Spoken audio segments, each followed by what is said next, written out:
10,000 lives, or even more. That's the warning whispered across truck stops for decades. The human cost of trucking before Jake breaks. But here's the thing. Nobody kept the receipts. No fatality maps. Just a chilling number that became industry legend. What we do know? Heavy trucks descending mountain passes in the 1950s faced a mechanical nightmare that turned steel and rubber into coffins. And the truth behind that nightmare is far more terrifying than the myth. Every descent was a gamble. Picture a fully loaded Peterbilt in 1957. 60,000 pounds grinding down a Colorado pass. The driver pumps the brakes. Once. Twice. The pedal goes soft. The drums are glowing cherry red beneath the wheels. He can smell it now, that acrid stench of burning friction material. The rig picks up speed. 40 miles per hour. 50. And the brakes, they're fading. This wasn't rare. This was Tuesday. And the men behind those wheels weren't reckless. They were experienced, careful, and deeply aware of what the mountain could do to them. They had families, they had routines, they checked their equipment before every descent the way a pilot checks instruments before takeoff. But experience and caution could only take you so far when the physics were working against you from the moment the grade began. The problem wasn't driver error. The problem was that the machinery they trusted had a thermal ceiling, and the mountains didn't care. The 10,000 lives figure, the one plastered across forums and trucker memoirs, sounds precise, sounds documented, but when you dig into federal records, state crash data, Department of Transportation archives from the 1950s and 60s, nothing. No verified death toll, no map showing where brake failures killed drivers on Donner Pass or the Grapevine or Monteagle. The number exists as a warning, not as data. And yet, the absence of records doesn't mean the danger was myth. It means something worse. The era was so brutal, so normalized for catastrophic mechanical failure, that tracking every runaway truck death would have been like counting raindrops in a hurricane. These men died in ones and twos and threes. Rigs careening off cliffs, slamming into roadside diners, taking out families in passenger cars at the bottom of grades. The Jake brake, invented by Plessy Cummins in the 1950s, became legend as the hero that ended the carnage. But the real story? It's buried in the mechanics of how these brake systems failed. Not dramatic explosions, not sudden snaps, just slow, inevitable thermal physics turning every mountain into a potential graveyard. So here's the question we're actually answering. Not whether 10,000 died, but how the brakes failed, why drivers were helpless, and what innovations, plural, not singular, finally dragged trucking out of its deadliest era. The myth matters less than the machinery. Brake fade doesn't announce itself with alarms, it creeps. And in 1950s S-cam heavy trucks, it followed a brutal playbook. Here's how it worked. Air pressure pushes a rod, maximum stroke 2.5 inches. That rotates a cam between the brake shoes. Those shoes press outward against the inside of a cast iron drum. Friction converts motion into heat, and that heat, it becomes the killer. Because drums expand when they get hot. Think of it like this. You're baking a casserole dish at 400 degrees.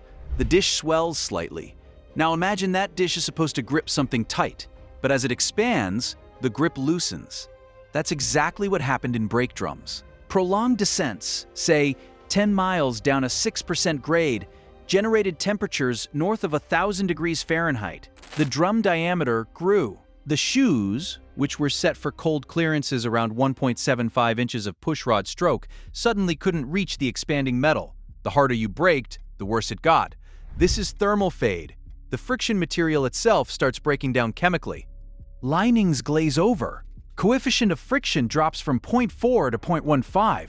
You're pressing the pedal with the same force, but you're getting 30% of the stopping power. And the drums keep expanding with every inch of descent. Now add mechanical fade. The air chamber pushrod hits its 2.5-inch limit. It physically cannot extend further to chase the drum's growing diameter. Even if the air pressure is perfect, even if the system has no leaks, the geometry betrays you. The brake force collapses. Auto adjusters, designed to maintain that 1.75-inch cold stroke, can't react fast enough during a single descent. They reset when the brakes cool. But cooling requires stopping. And if you can't stop, you can't cool. Drivers knew this. They downshifted. They used gearing to let the engines slow the rig. But engines in the 50s weren't built for sustained compression braking. Valves floated, push rods bent. The engine became a liability, not a backup. What made this worse was the silence around it. Fleet operators knew the failure rates. Insurance companies knew the settlement figures. The men who dispatched loads over mountain routes knew which passes were the most dangerous in summer when heat-soaked roads added degrees to drums already working at their limits. But the economics of the industry in the 1950s did not reward caution. Loads needed to move. Schedules needed to be met. A driver who refused a mountain route over brake concerns was a driver who found himself without a route at all. The culture of the era demanded that men absorb risk quietly, professionally, without complaint. And so they did, right up until the moment they couldn't. Therefore, understanding fade explains why the 1950s trucker faced an impossible equation. Brake hard, overheat the drums. Lose grip. Brake light, preserve temps, but gain speed until gravity wins anyway. But the problem wasn't just isolated failures, it cascaded. Welcome to Domino fade. The nightmare scenario forensic engineers still trace in accident reconstructions. Here's what happened on a typical 1950s tractor-trailer rig. The tractor's front axle brakes heated first because they carried more weight during deceleration. Those drums expanded, their braking force dropped, so the driver instinctively pressed harder on the pedal, demanding more air pressure. That extra pressure got routed to all axles, including the rear tractor axle and the trailer axles. Except those drums were still cold. They hadn't done their share of work yet. Light braking in the early part of a descent often skipped axles entirely. Air systems delivered pressure unevenly. The front brakes cooked, the rears stayed dormant. Then the front brakes failed completely and the weight shifted. Suddenly, the rear tractor axle and trailer had to handle the full braking load. Their drums went from cold to overloaded in seconds. They spiked past optimal temperature ranges, glazed, expanded, failed. One by one, the brakes didn't just fade, they vanished in a terrifying chain reaction. Drivers describe it the same way. The pedal feels normal, then spongy, then it goes to the floor, and you're still rolling. 55 miles per hour, 60. The Jake brake didn't exist yet. Engine braking was marginal at best. Runaway truck ramps? Rare. You aimed for the least deadly crash option. A guardrail, a ditch, an empty field if you were lucky. One anonymous forum post from a 1950s truck operator captures it perfectly. Looking back at trucks like the Deutz Jupiter, spec sheets proudly advertised full air brakes. But full just meant pneumatic actuation on all wheels. It didn't mean fail-safe. It didn't mean fade-resistant. It meant you had air pressure right up until the moment physics made that pressure irrelevant. The language of the spec sheet and the language of the mountain were two completely different languages. One described what the system was designed to do under ideal conditions. The other described what the system actually did when the grade ran long, the load ran heavy, and the summer air sat thick and hot over the pass. Every driver who ran those routes understood the gap between those two languages intimately. The spec sheet promised capability. The mountain tested it. And the mountain, more often than anyone in an office building wanted to acknowledge, won. Therefore, the industry didn't just need better brakes, it needed systems that assumed failure and compensated. That's where the real innovations began. MGM brakes changed the equation in 1956, not with hype, with springs. The company's founders introduced the spring brake chamber, a brilliantly simple failsafe. A powerful spring held a piston. Air pressure kept that spring compressed during normal driving. But if air pressure dropped, whether from a leak, a compressor failure, or a severed line, the spring released. The piston slammed the brake shoes into the drum. Hard. Emergency stop. Parking brake. Redundancy. It was a critical step, but not the only one. Meanwhile, the automotive world was wrestling with skid control. Rear-wheel lockup in panic stops plagued luxury cars. Ford engineers developed the SureTrack anti-skid system in late 1969. Three-wheel speed sensors, a modulator valve for each rear wheel, an underhood computer that pulsed brake pressure to prevent skids. Journalist Jim Dunn called it revolutionary in popular science in November 1970. Cost? $195 as an option on the Thunderbird and Continental Mark III. Adoption? Under 5% on Chrysler Imperials through 1973. Marketing failures killed it. Drivers didn't trust electronics. They wanted mechanical certainty. So sure brake faded into obscurity, even though it worked. Even though it previewed ABS technology that would become mandatory decades later. Here's the broader truth. Jake brakes addressed engine compression braking, letting drivers slow heavy rigs without touching the service brakes.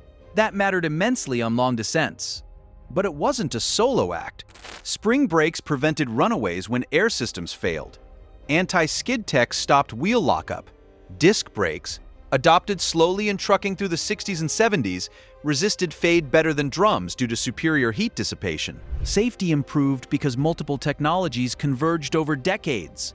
A study from Sweden in the 50s showed that belted passengers suffered 0 fatalities in crashes under 60 miles per hour if the cabin stayed intact. Power-assisted brakes became optional in 50s-era automobiles, easing pedal effort. These weren't trucking-specific, but they reflected an industry-wide reckoning with mechanical limits. Therefore, crediting one invention ignores the ecosystem of solutions that collectively dragged transportation out of its deadliest decades. So let's confront the number. 10,000 plus lives lost to pre-Jake brake trucking. The claim circulates endlessly. Forum posts, trucker memoirs, industry lore.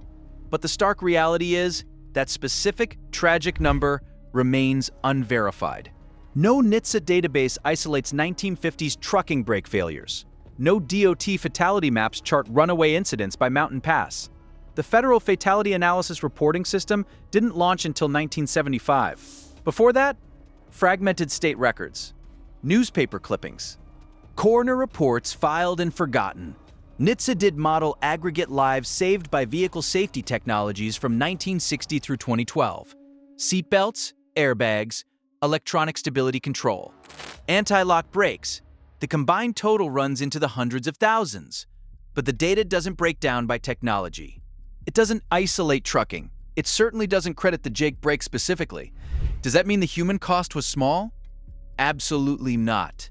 It means the carnage was so routine, so woven into the fabric of mid-century trucking, that bureaucracies didn't prioritize tracking it the way they would after 1975. Drivers accepted risk as part of the job, families mourned, companies settled quietly. The dead left no statistical trail. What we know for certain?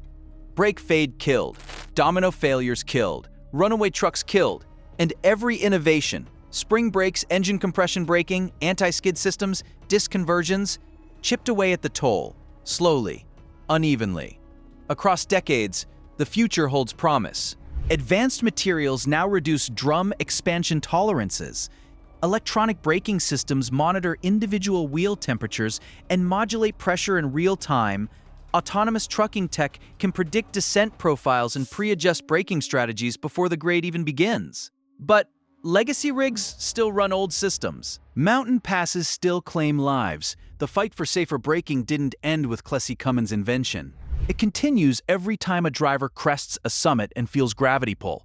There is one more thing worth saying before we close. The drivers who navigated those passes in the 1950s and 60s, the ones who survived, who learned the grades by feel, who understood exactly how much brake they had left and rationed it with the precision of a man who knew his life depended on the calculation. Those men carried knowledge that never made it into any manual. It lived in their hands, and in their feet, and in the particular way they read a road.